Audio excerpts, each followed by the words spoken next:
Aavo Kirsipuu, sina kui etapi peakorraldaja, kindlasti sinul ei natuke teistmoodi seda rada sõita, et kuidas sa hindaksid tänavust rada? Ütleme, et jah, et ma sellepärast rajale lähengi, et kontrollida, kas kellelgi on põhjus pärast nurisemiseks ja ütleme, et täna vähemalt maratoni rajal ei tohiks tulla ühtegi pretensiooni. Ei märkimise, raja, ütleme olukorra kohta ega teeninduspunktide kohta.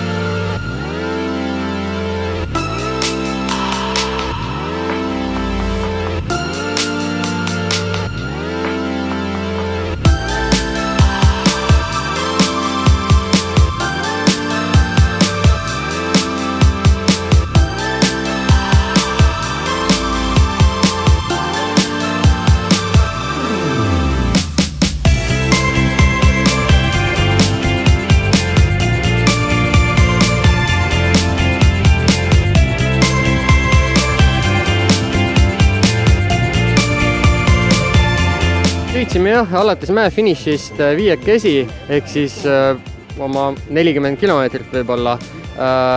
Kuskil 7-8 kilomeetrit enne lõppu tuli selline raputav ja sopane koht ja ma läksin ees, siis ma sõitsin üsna sellise tugeva hooga.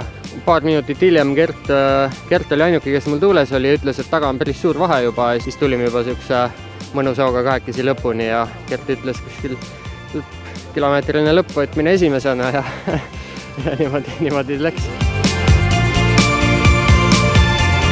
Ma ütleks, et see on kindlasti Estonian Cupi kõige raskem rada. Minul oligi see, et nii palju säästu kui võimalik, samas natukene ikkagi viisakusest üritasin panustada ka, aga jah, esimesel kahele vastu ei saanud. Hanskerohe kiirenduskilomeetril oli vaja särgi pärast ikka kihutada natuke ja sealt vist see vahe tuli.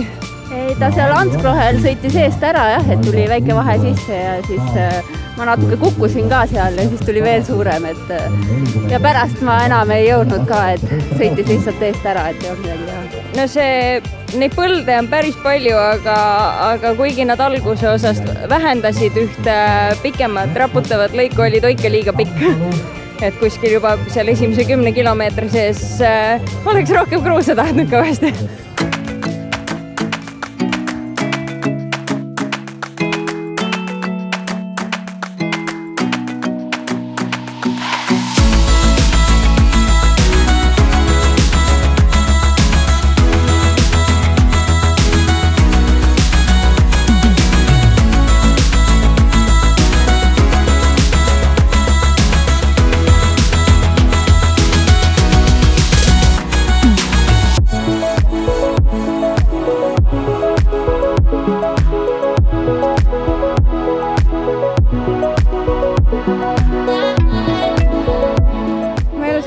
Estonian Cup ja räägiti, et pidi väga lihtne olema, et lihtsam kui Bosch, aga ei ole midagi. Selles mõttes oli hea, et oli sirgeid, oli tehnilisi lõike, et siuke väga põnev vahelduv sõit oli.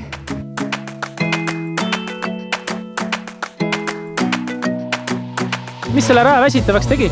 Mul on 1 amordiga ratas, et siin on vaja 2 amordiga ratast, et see põrutamine oli päris võimas. 2 amordiga lihtsalt veered üle, aga 1 amordilisega natuke pead rohkem jalgade peal olema ja hüppama.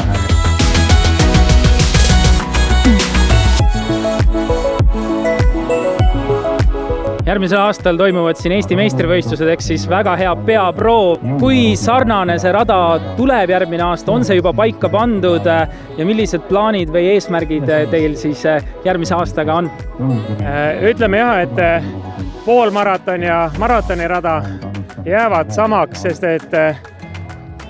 et maratoni veel paremaks teha, siis ta läheb pikaks. Me ei saa Paliveres võtta neid kõiki häid kohti sisse, sest siis ta läheb juba üle 50 kilomeetri ja see ei ole nagu tavasõitjale aktsepteeritav, et tavasõitja tahaks saada niisugust 40–50 kilomeetrit, aga GP üritame teha küll 2-3 kilomeetrit pikemaks ja natukene seal suusaradasid just Palliveres juurde võtta, et see teeb asja natukene huvitavamaks neile ka.